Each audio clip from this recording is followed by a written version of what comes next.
শুকান মরিচ দিয়ে বাদামি মাখা দেখে যে কারো জিহ্বায় পানি চলে আসবে। প্রিয় ভিউয়ার্স, আসসালামু আলাইকুম। আজকে আমরা করব বাদামি মাখা শুকান মরিচ দিয়ে। এই জন্য আমরা চলে আসছি বাদামি পাড়ার জন্য। বাদামি পাড়ার জন্য আসি কাউসার ভাইয়ের বাড়িতে। দেখতে পাচ্ছেন গাছে কিন্তু মোটামুটি ভালোই বাদামি আছে। এখান থেকে আমরা বাদামি পারবো, কারণ এখনো কিন্তু বাদামি সম্পূর্ণভাবে হয় নাই। তো এখান থেকে আমাদের বাছা বাছা বাদামি পারতে হবে। গাছ থেকে বাদামি পাড়ার পরে বটি দিয়ে এইভাবে করে কাটতে হবে বাদামিটা। আপনারা দেখতে পাচ্ছেন সুন্দরভাবে কিন্তু চারপাশে কিন্তু বটি দিয়ে দাগ দাগ দিতে হবে। তারপরে বাদামিটা আলাদা করতে হবে খোসা গেলে। আমরা কিন্তু গাছ থেকে ভালো দেখে 6টা বাদামি পারছি। 6টা বাদামি আমাদের লাগবে, কারণ আমরা সদস্য সংখ্যা মোটামুটি অনেকজনই ছিলাম, কারণ অল্প করে হলেও আমাদের কিন্তু 6টা বাদামি 7টা বাদামি লাগতোই। এখান থেকে আমরা 6টা বাদামি পারছি। দেখতে পাচ্ছেন কত সুন্দরভাবে কাটতেছে আর কত দ্রুতভাবে কাজ করতেছে। বাদামের খোসাগুলো চারপাশে আলাদা করে নিতে হবে। তারপরে যে ভিতরে থাকা অংশটি সেটি কিন্তু আলাদা করতে হবে। দেখতে পাচ্ছেন দ্রুততার সহিত কাজ করতেছে আমাদের ভাইস্তা জুবাইর হোসেন। সে কিন্তু খুশির ঠেলায় কাজ করতেছে আর খুব দ্রুত কাজ করতেছে, কারণ সময় কিন্তু বেশিক্ষণ নাই। এদিক মোটামুটি বাদামি অনেক কাজ হয়ে গেছে, আর একটা বাদামি হলে আমাদের কিন্তু 6টা বাদামি হয়ে যাবে। হ্যাঁ, বাদামি হয়ে গেছে। এখন আমরা এটা যেটি করবো, এটা হচ্ছে এখান থেকে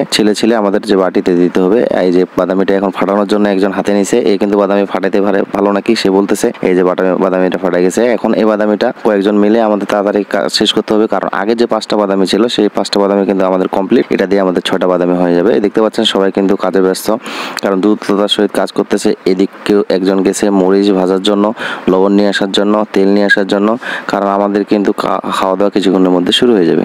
লবণ আর সেই সাথে দেখতে পাচ্ছেন শুকান মরিচ। এটা কিন্তু তেলে ভাজা শুকান মরিচ। এটা শিলপাটা দিয়ে ভালোভাবে পিষতে হয়, কিন্তু আমাদের হাতে কাছে যেহেতু শিলপাটা ছিল না, সেক্ষেত্রে আমরা হাত দিয়ে কাজ চালাই দিচ্ছিলাম। সাথে লবণ হালকা করে নিয়ে ভালোভাবে মিক্স করতেছিলাম মরিচগুলা।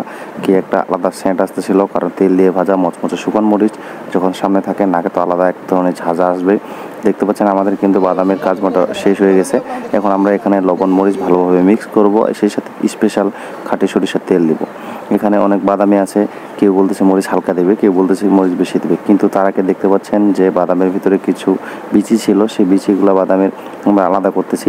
আর যে এখানে মরিচটা নাকি ভালোভাবে মিক্স হয়নি, সেক্ষেত্রে আরও ভালোভাবে মিক্স করার আমরা চেষ্টা করতেছিলাম, আর লবণ দিয়ে ভালোভাবে মিক্স করতেছিল আমাদের আরেক ভাইস্তা। আমাদের মরিচের ভর্তা কিন্তু রেডি। এখন আমাদের মরিচের ভর্তা বাদামিতে দিতে হবে। দেখতে পাচ্ছেন সেই মচমচ মরিচের ভর্তা আমরা এখানে দিয়ে দিলাম, আর এখানে লবণও কিন্তু দেওয়া আছে। এখন আমরা লবণ দিচ্ছি না, এখানে সরিষার তেল দিচ্ছি। আর কেউ বলতেছে সম্পূর্ণ মরিচের ভর্তাটা দিতে, আর কেউ বলতেছে বেশি ঝাল হয়ে যাবে, যে সম্পূর্ণটা দিলে আমরা কেউ খাইতে পারবো না। ওনারা এইভাবে কিন্তু এলাকার ছেলেপেলে বন্ধুবান্ধব মিলে সবাই একসাথে করে বিভিন্ন ভর্তা, বিভিন্ন সিজনাল ফলমূল খাওয়ার মজাই আলাদা। আমরা প্রতি বছরই কিন্তু এইরকম আয়োজন করে থাকি। আমাদের কাউসার ভাই যখন এই বাড়িতে আসে, তাদের নিজস্ব বাদামির গাছ আছে, সেই বাদামি গাছ থেকে বাদামি পারি। দেখতে পাচ্ছেন এখানে আমরা সরিষার তেল দিলাম, লবণ দিলাম এবং কি মরিচের ভর্তাটা দিলাম। সুন্দরভাবে মিক্স করতে হচ্ছে যাতে করে সবগুলোই মিক্স হয়ে যায়। এখনও দেখতে পাচ্ছেন যে অনেক কিছু বাকি আছে মিক্স হওয়া। কেউ ঝাল টেস্ট করতেছে যে সঠিকভাবে ঝালটা হয়েছে কিনা।